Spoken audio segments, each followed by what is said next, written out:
exclusively on ESPN Plus. UFC 313, Saturday. Reigning light heavyweight champion Alex Pereira defends his title against number one contender Magomed Ankalaev, and an explosive lightweight bout between Justin Gaethje and Rafael Pazzi. UFC 313, Saturday at 10 p.m. Eastern. Buy it on ESPNPlus.com/PPV. At T-Mobile, our critical mission is providing unparalleled 5G coverage for when connectivity is mission critical. Introducing T-Priority, America's best 5G network experience for first responders, even in times of congestion. More capacity, faster speeds, better coverage. T-Priority from T-Mobile, built for tomorrow's emergencies, ready today. Discover more at t-priority.com. For qualifying organizations on eligible rate plans, coverage not available in some areas and may be impacted by emergencies.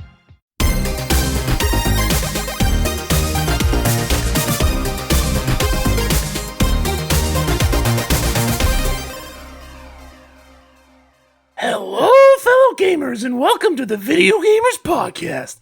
I am your host, Josh. Today we're... Oh, dude, you know what? That's just too much work. Welcome, everybody. We're here for another Indie Twig. I am your host, Ryan. Josh was kind enough to give us the reins. And us, by the way, who do you mean us? Well, he may have lost the battle last week in our draft, but maybe he's going to win the war today. It's Ace! Hey, the results for that battle have still not been determined, all right? The poll never went up. They're coming in, they're trickling in. Maybe you get a late push, you know?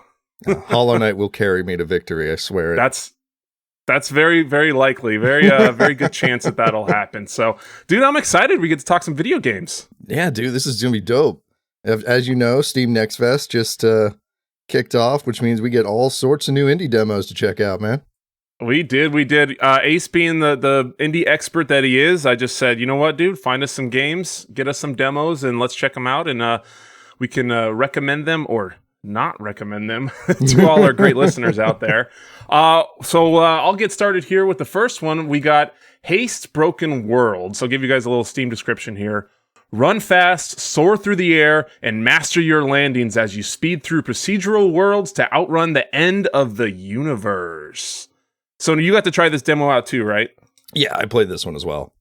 Heck yeah, man. What did you think? I had a lot of fun. This, to me, was one of those kind of fast-moving, Sonic-ish style speedrun type games that the movement was really cool. It seemed to be pretty clean. What did you think? I thought this was a super unique game. And I'd definitely say Sonic is the first thing that comes to mind. But it's in that genre of like runner style games where it's just run to the end of the level as fast as possible. Yeah. But it has so many unique mixes in there, like diving to go, land at the perfect spot so you don't lose any momentum. And then you have the boost board to keep going. And then the grapple hook to keep pulling on things to keep moving forward. And it was just like, this is so sick. I love this.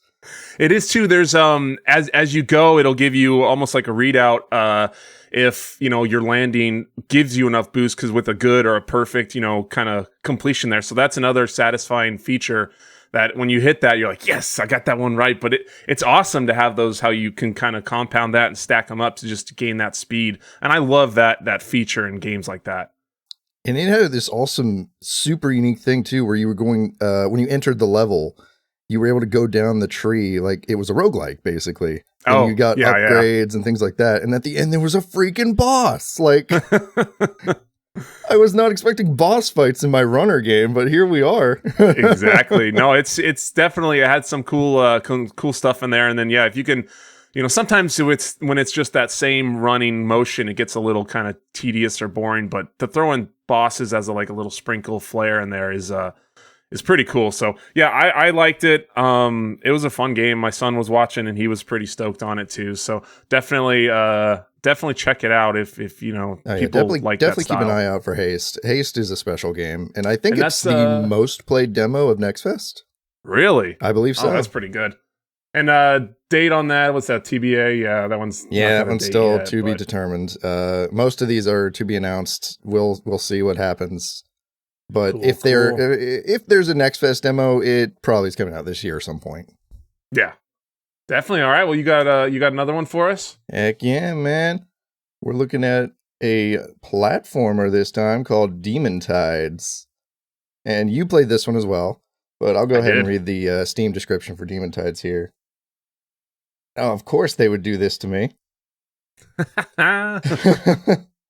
Explore the open seas and uncover the kingdom's dark secrets as you expressively platform your way across dozens of locales, upgrading your gear every step of the way.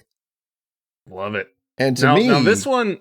Oh, go ahead. To me, this one felt like a mix of Super Mario Odyssey and Legend of Zelda The Wind Waker. Oh, I could see that. Yeah, I could see that. This one had, you start out, you're kind of platforming around, but throughout that progression in the beginning part of the demo, you start to learn your techniques and your abilities, and you have like this shift change where it can help you. You have a bat mode, and then like this other spinny mode, and there's all these cool different abilities that you get to help you traverse through the worlds as you kind of progress in that demo. And I thought they were really neat. Like the abilities you had were pretty unique. I did not expect them, but they help. They help, work you through the level. Oh yeah, they help so much because it's like, even going from island to island to get to the different like platforming segments, you could turn into a snake and basically water ski across the area at super speed. So you never felt like you were like struggling to get anywhere. Yeah, for sure. I thought I was running through and I'm like, all right, cool. I'm a bat. Now I'm this little spinny guy. And I was like, that's neat. Those are a couple cool features. I like that. And then I'm going and I thought it was done. And next thing you know, you can be a snake just ripping through the water. And then you can jump and tumble. And yeah, it's I'm excited to see what else is in it and where it can go, because those are some pretty cool abilities already. We're seeing a lot more like indie developers tackle the platforming genre now. I think it's safe to say Astrobot may have opened the floodgates in showing people that we're interested in platformers again, 3D platformers like this.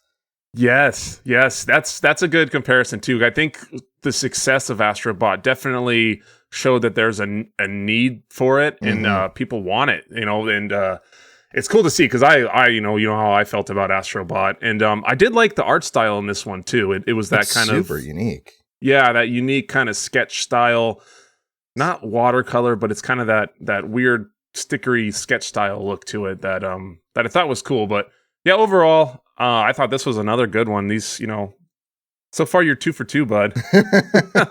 I have a bad feeling about the next one.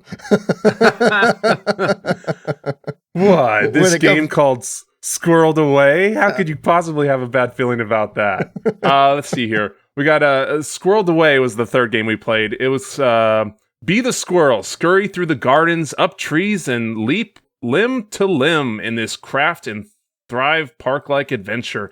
Meet and help other residents and collect bits here and there to build and decorate your dream treehouse. You may have been a little right with this, with that, buddy. I did play this demo. I played about 3 minutes of this demo, and then I said, I don't know if I'm going to vibe with this one. I stopped right at the meditation mode because I couldn't get it to meditate and pass it. And then I'm like, yeah, you know what? I've had enough. The guy who drafted Stardew Valley doesn't like cozy games? Oh, I don't know, man. I did think it was... It was a cool little world, and it was cracking me up running around as a squirrel, and when you're trying to do the meditate, and his tail wraps up underneath him and around him, and then you like start levitating off the ground.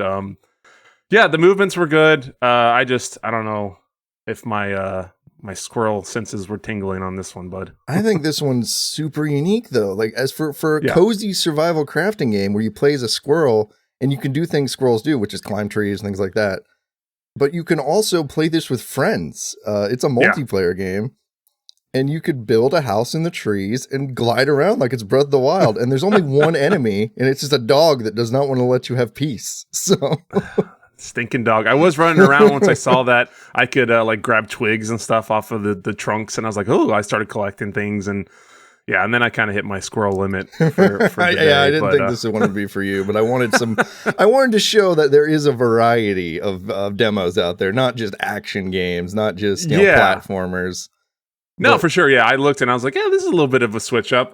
Yeah, it's cool. The world is unique and pretty. I do like that idea of, crafting as a squirrel, and you can play with your friends and build, this cool tree mansion, if you will. So Squirrel rust.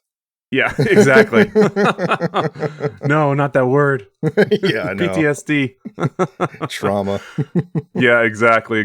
But yeah, man, it was pretty cool. I do, looking through the pictures too, like the ability to make these, it's not just like a little shack. You can make these kind of homes, and it's, you go and you get the materials, and it is truly like a little survival crafter. Yeah, so it's a little survival crafting game where everyone gets to be cute little squirrels. I mean, what more do you want? I mean, exactly.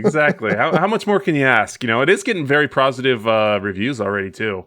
Yeah, that one's doing pretty well as well. So I recommend, if you even think you like survival crafting, cozy kind of games, check out Scrolled Away.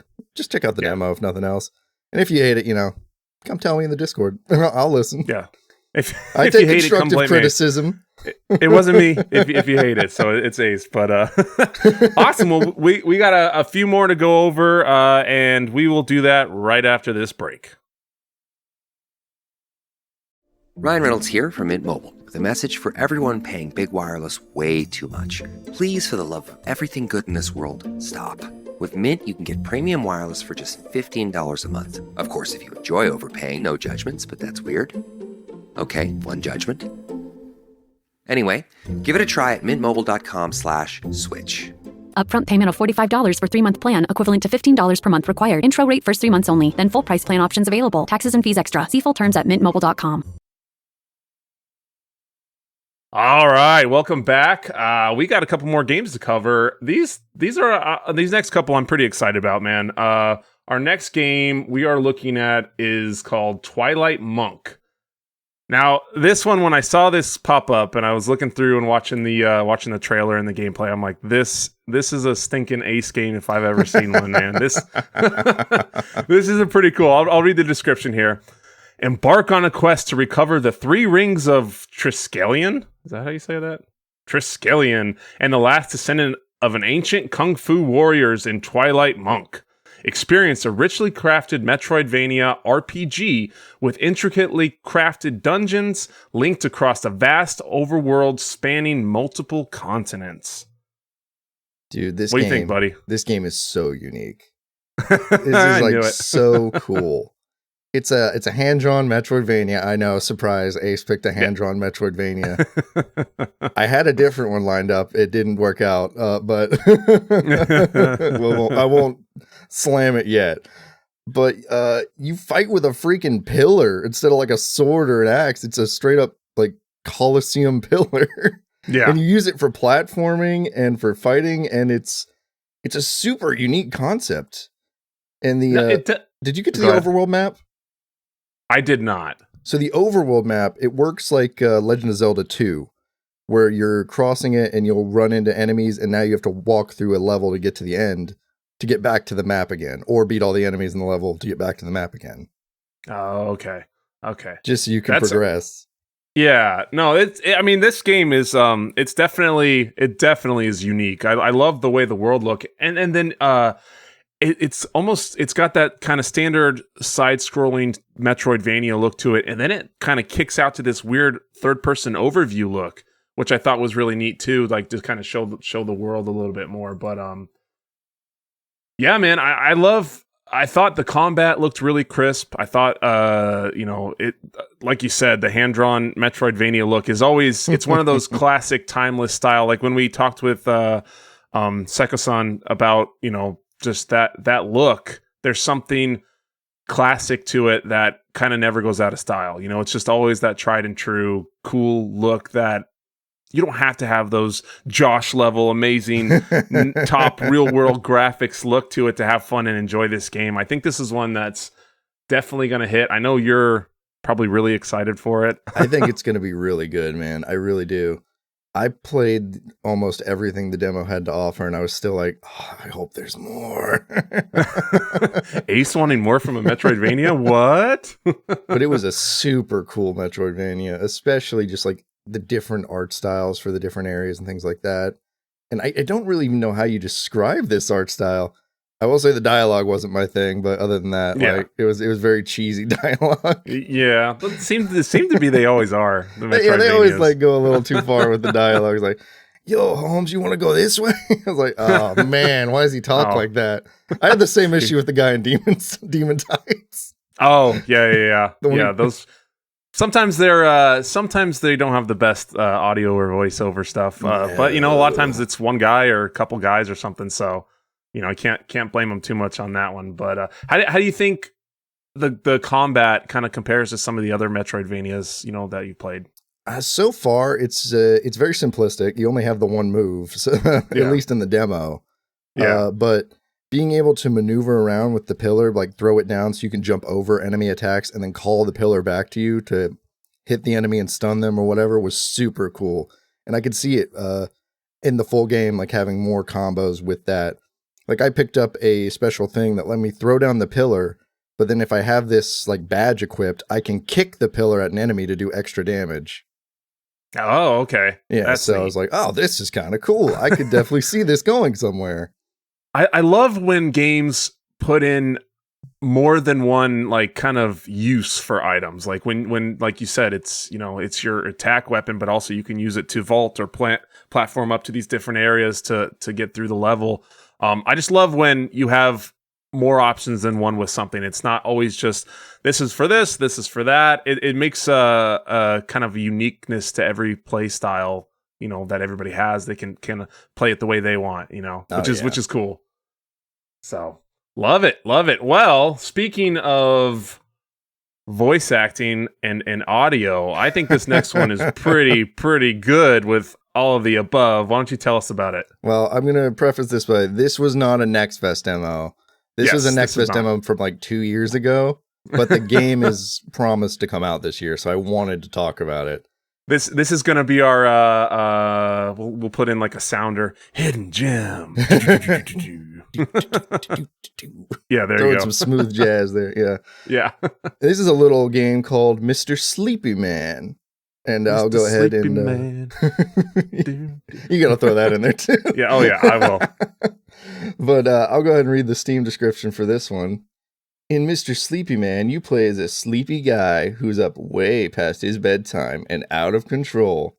Make a mess of everything you find and turn Bedtime Town against you in this sandbox adventure filled with comical hijinks, outrageous characters, and platforming action. Dude, Man. This game is ridiculous. I will it. say this, of what we played, this is by far my favorite. I am really glad that you sent this in. Not only like when you said the name, that's what I was singing to everybody. So if you go and check out the demo, the song will get stuck in your head too. And it's just Mr. Sleepy Man. Yeah.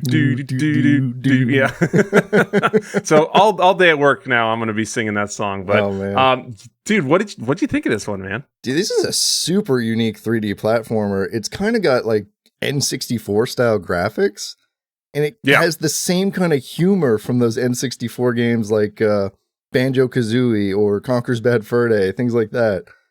Yeah. And it just has so much attention to detail in the little things you can do.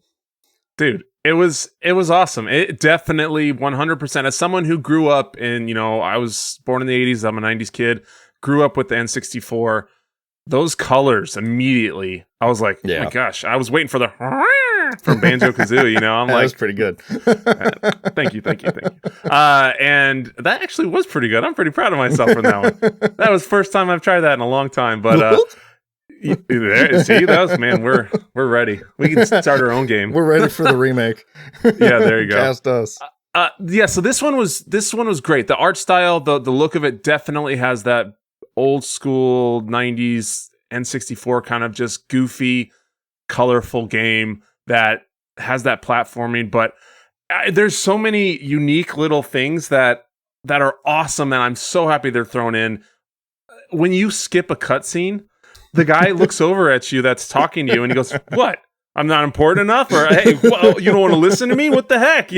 Which I love stuff like that in video games where there is that interactive element to it where you're not just skipping past them. It's like, if you do that, he recognizes that you don't want to hear what he has to say and he gets mad about it. Oh, you're one of those speed runner kinds. Yeah. Starts accusing you of being a speed runner. Yeah. Come on, you got to go back to bed. This one was definitely cool, man.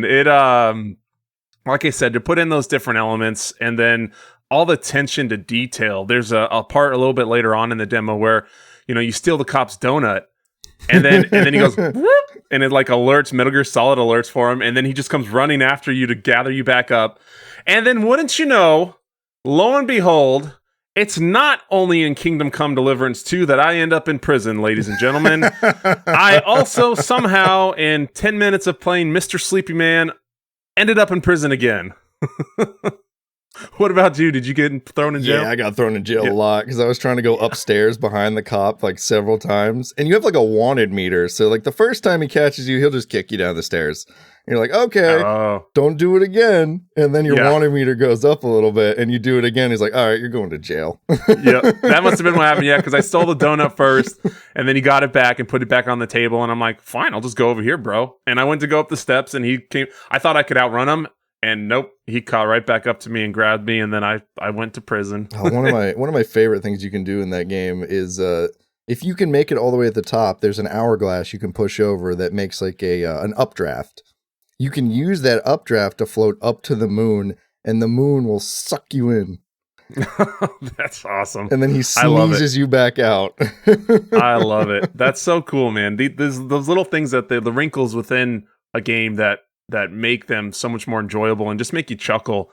This definitely has that in spades. It was good. The movement was pretty clean. There's really not much that I can say that's too bad about it. I'm excited to see it come out. I'm hyped for it. Yeah, and play some more. It was definitely one that this is the most I would recommend from what we've talked about today. It was top of the list for me. It's the one I know the most about too. Like this is a solo dev that the whole game started with that song you were singing at the beginning, and it became a game afterwards. That's so cool. There was no intention for a game initially. He was just like, I'm gonna write a song, and then he was like, who's Mr. Sleepy Man? Let's find out.